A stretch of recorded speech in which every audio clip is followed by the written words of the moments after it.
Selamat malam pemirsa. Kecurangan dengan memanipulasi jumlah suara kerap terjadi dalam setiap pemilu. Oleh sebab itu banyak sekali seruan agar masyarakat secara aktif ikut mengawal suara di wilayahnya. Apalagi dengan semakin canggihnya teknologi, tentunya masyarakat bisa semakin mudah merekam kecurangan melalui ponsel masing-masing. Tentu saja ini semua dilakukan untuk memperoleh hasil yang nyata, hasil yang adil, dan hasil yang benar demi terciptanya pemilu yang jurdil. Pemirsa, inilah yang akan kami sajikan dalam editorial malam hari ini, Menjaga Suara dari Kecurangan, bersama saya, Leonard Samosir.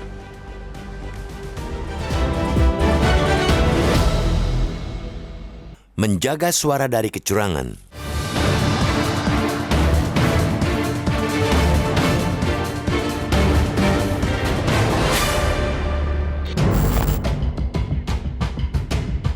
Mencoblos surat suara pada 14 Februari mendatang sejatinya baru separuh jalan dalam perhelatan demokrasi.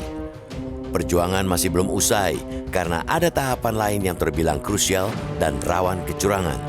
Perjuangan itu ialah menjaga agar ratusan juta suara yang sudah diserahkan tidak dinodai, tidak dimanipulasi oleh para pencoleng demokrasi.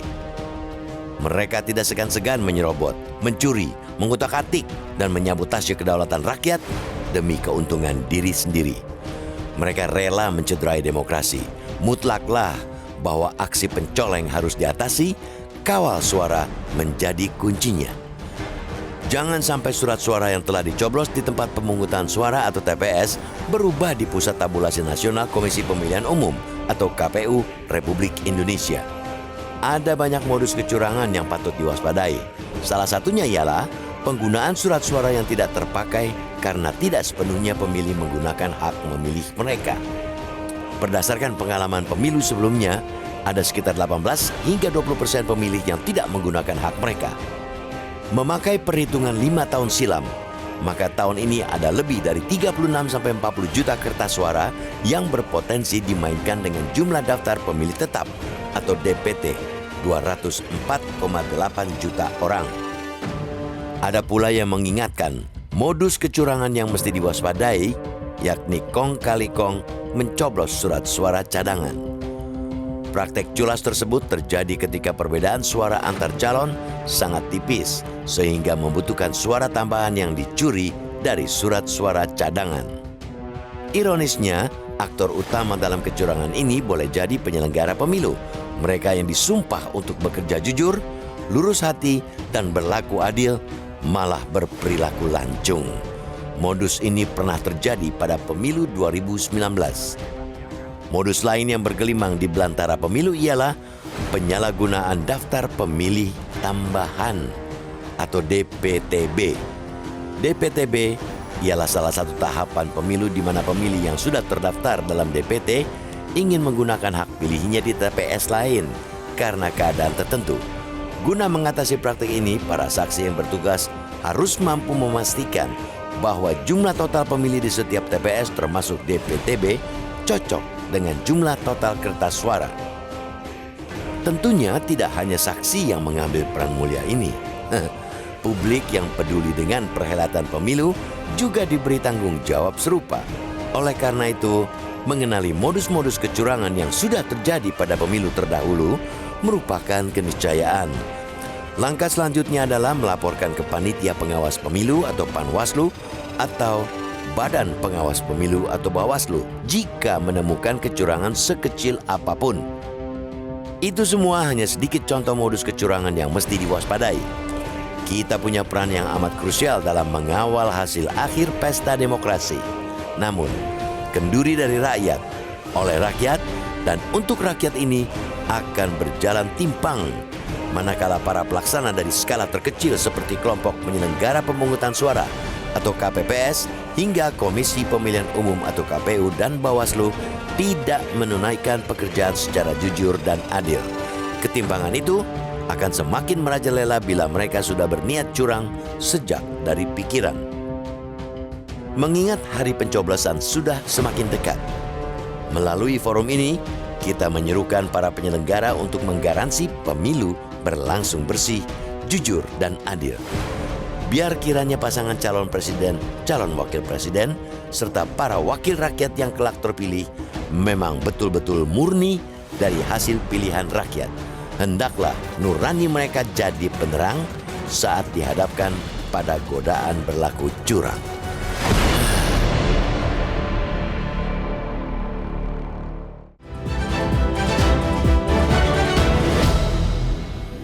Telah hadir bersama saya anggota Dewan Redaksi Media Group Arief Suditomo. Mas Arief, selamat malam. Malam, beliau. Kecurangan itu hampir selalu ada dan mungkin selalu ada.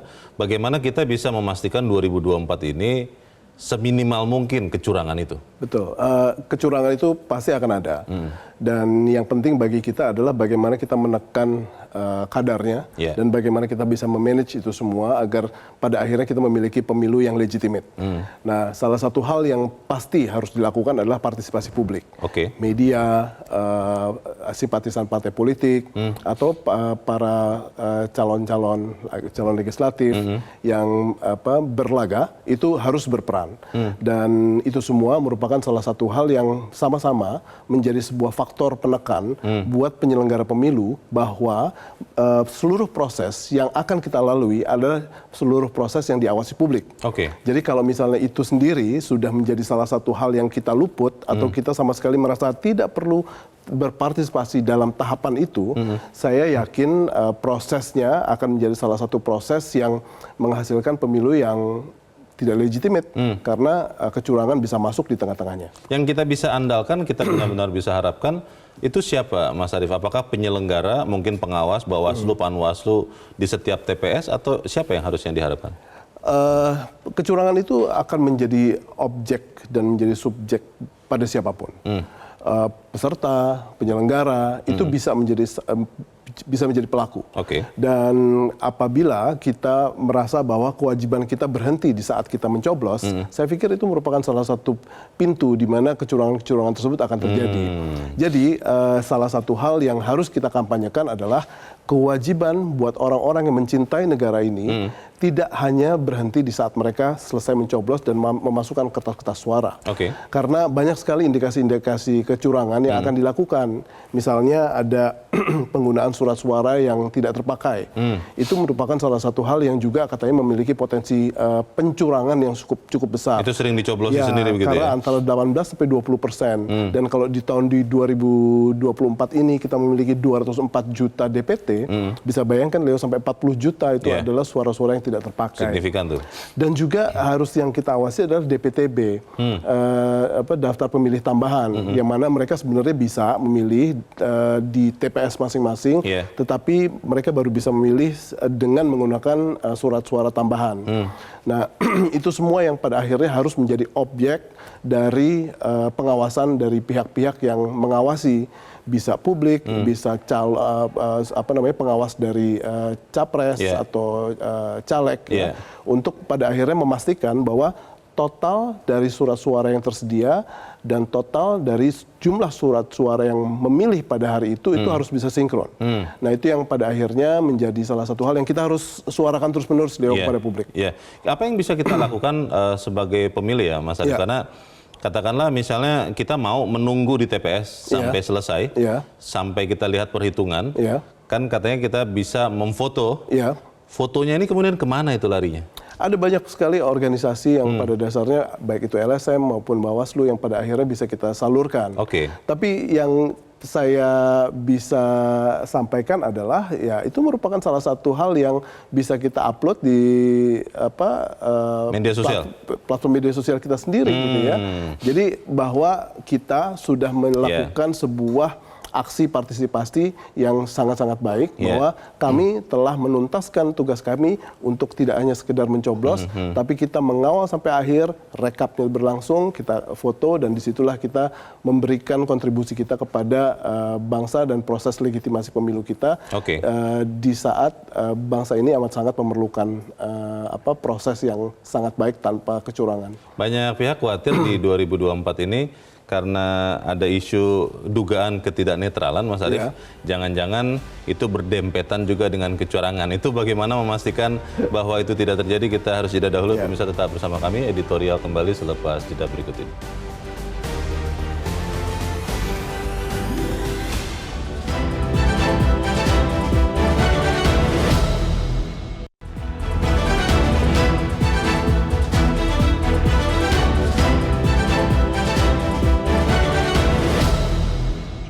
jelaskan kenapa 2014 juga terjadi, tahun 2009 pada zaman saya juga terjadi, cuman tidak meledak. Poin pertamanya adalah seperti itu, sehingga proses memastikan independensi penyelenggara di level bawah itu menjadi sangat serius untuk kemudian dipetakan dengan baik. Itu adalah pernyataan dari mantan anggota KPU I Gusti Putu Arta. Mas Arief, kecurangan ini terjadi menurut Pak Putu, selalu terjadi. Tapi pertanyaannya adalah begini, ketika kita bertanya soal kenetralan, isu itu kan kental sekali di 2024. Bagaimana memastikan bahwa tidak ada kecurangan yang dilakukan oleh pihak-pihak yang kita duga sangat tidak netral? Seperti apa itu, Leo? Misalnya rekayasa suara atau bukan seperti penyelenggara, apa? bukan penyelenggara. Bisa juga penyelenggara. Bagi kita, bagi saya pribadi ya, yang paling penting adalah bagaimana kita menuntaskan itu lewat apa yang maksimal yang bisa kita lakukan. Ya, yakni pengawasan. Pengawasan yang kita bisa lakukan. Kita memang tidak punya infrastruktur, atau kita secara pribadi kita tidak punya infrastruktur untuk bisa mengawasi banyak sekali TPS. Satu saja, apabila sekarang kita bisa mengawasi satu saja TPS dan kita menunjukkannya itu kepada publik lewat berbagai macam platform yang bisa, saya pikir itu merupakan salah satu partisipasi yang sudah cukup. Karena apabila mereka dengan tuntas ya melaksanakan ini semua sampai rekap itu selesai dan dokumennya mereka rekam dengan baik, saya pikir ini merupakan salah satu hal yang bisa menjadi referensi publik untuk sama-sama kita cocokkan. Dan saya yakin tidak ada hal yang percuma, tidak ada hal yang sia-sia atas hal tersebut. Tapi kan sering disebut, Mas Arief, bahwa kecurangan itu setelah dari TPS. Itu sering terjadi di kecamatan dan sampai ke atas. Justru itu. Nah itu masalahnya bagaimana kita sebagai warga negara, sebagai pemilih, masih bisa ikut mengawasinya. Karena akhirnya kan kita hanya bergantung kepada pengawas. Saya berpikir bahwa kalau kita bisa melakukan banyak sekali tindakan kolektif, kita mulai dari satu TPS dan itu akan menjadi referensi buat yang lain. Dan kalau misalnya kita menyatakan bahwa atau kita yakin proses yang kita lalui adalah proses yang benar dan itu bisa dijadikan sebagai satu referensi oleh orang-orang yang benar-benar memerlukan hal tersebut. Misalnya tiba-tiba suara dia kok hilang di tingkat kecamatan, kita bisa memberikan backup lewat apa yang kita miliki gitu ya. Foto tadi itu tadi. Jadi tidak akan ada hal yang sia-sia apabila kita melaksanakannya dengan sempurna. Kita tunggu sampai selesai rekap, sepagi apapun kita ada di sana untuk pada akhirnya kita memberikan kontribusi pada proses pemilu 2024 ini. Banyak teman yang bertanya kepada saya, Mas Arief, apa peraturan mengenai foto-memfoto itu? Karena mereka juga mencari-cari tahu, tapi tidak tahu yang mana yang boleh difoto di mana, dan mereka merefer kepada pengalaman terdahulu. Ada beberapa panitia yang mengatakan, tidak boleh foto, katanya begitu. Karena mereka tidak tahu aturan, akhirnya mereka jadi ragu. Kan kita jarang melihat sosialisasi seperti ini, Mas. Bagaimana, Mas? Proses perekaman melalui handphone, gadget kita itu sudah paling tidak saya sudah alami paling tidak 2 pemilu kemarin. Jadi pelarangan mengambil foto pada saat rekap, apalagi orang ini adalah saksi-saksi yang memang tercatat. Ini merupakan salah satu hal yang pelanggaran kalau dilarang. Jadi saya percaya bahwa partisipasi publik merupakan salah satu hal yang amat sangat diperlukan untuk turut menjaga atau paling tidak memberikan extra pressure kepada penyelenggara agar misalnya nih ada surat-surat suara yang sisa dan tiba-tiba ada serombongan orang yang akan menggunakan, dan pada akhirnya saksi juga sebenarnya di situ harus bisa terlibat untuk memeriksa apakah rombongan orang ini sudah memiliki surat-surat atau dokumen yang pada akhirnya mendukung agar mereka bisa menjadi pemilih di TPS tersebut. Pindah coblos itu ya? Ya, itu merupakan salah satu hal. Kalau misalnya saksi-saksi tersebut diam saja untuk membiarkan serombongan orang yang tanpa dokumentasi yang baik atau yang proper untuk bisa memilih di TPS tersebut, ya saya pikir ini pasti akan kelolosan. Tetapi kalau misalnya dari awal saksi itu sempat melakukan hal-hal yang aktif untuk mengawasi, wah saya juga sama-sama yakin bahwa integritas dari para penyelenggara pemilu di TPS tersebut bisa menjadi salah satu TPS yang memiliki integritas Ya. baik. Mas Arief, kasus dugaan pencoblosan ilegal yang katanya terjadi di Malaysia, yang sekarang sedang berkembang, itu kita masih menunggu penyelidikannya oleh Bawaslu. Tapi pertanyaannya adalah bagaimana Bawaslu benar-benar bisa mengawasi seluruhnya. Kalau kemudian ternyata kasus ini saja kita tidak tahu hasilnya seperti apa, tapi kita harus jeda dahulu. Pemirsa tetap bersama kami, Editorial Malam segera kembali.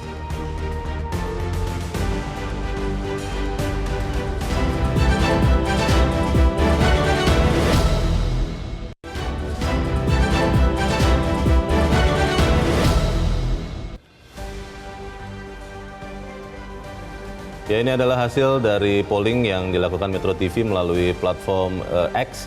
Dengan pertanyaan, yakinkah Anda pada pelaksanaan pemilu 2024 KPU dan Bawaslu dapat menjaga suara dari kecurangan? 86% mengatakan tidak yakin, 14% yakin. Dan kita juga melihat ada komen dari netizen melalui platform X dari @sumpanto yang mengatakan teruslah berusaha dan bersuara, dorong KPU dan Bawaslu plus aparatur negara untuk bekerja dengan kejujuran dan kebenaran. Lalu juga ada komen dari akun @resti_chy, yuk kita rekam bila ada kecurangan pas pencoblosan nanti lalu viralkan. Karena budaya kita viral dulu, baru ditindak.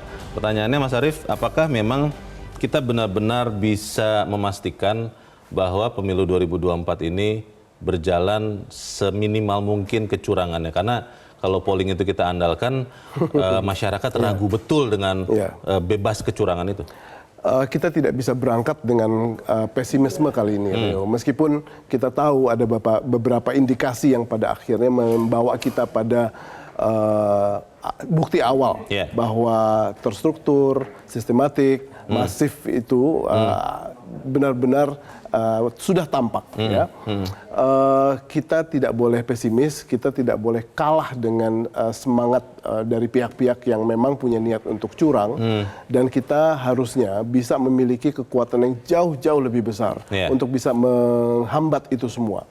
Paling tidak kita bisa kasih extra pressure kepada siapapun yang saat ini sedang berniat untuk melakukan pencurangan.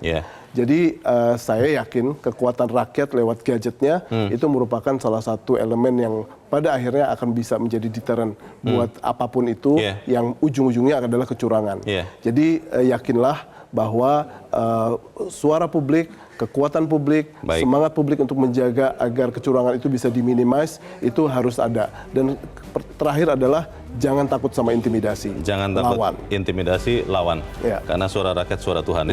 Mas Arief Suditomo, terima kasih sudah di tempat ini. Selamat malam, Mas. Malam, Leo. Pemirsa, demikianlah editorial malam hari ini. Anda bisa mengikuti editorial malam dari hari Senin hingga Jumat setiap pekan. Saya Leonard Samosir, terima kasih. Selamat malam, sampai jumpa.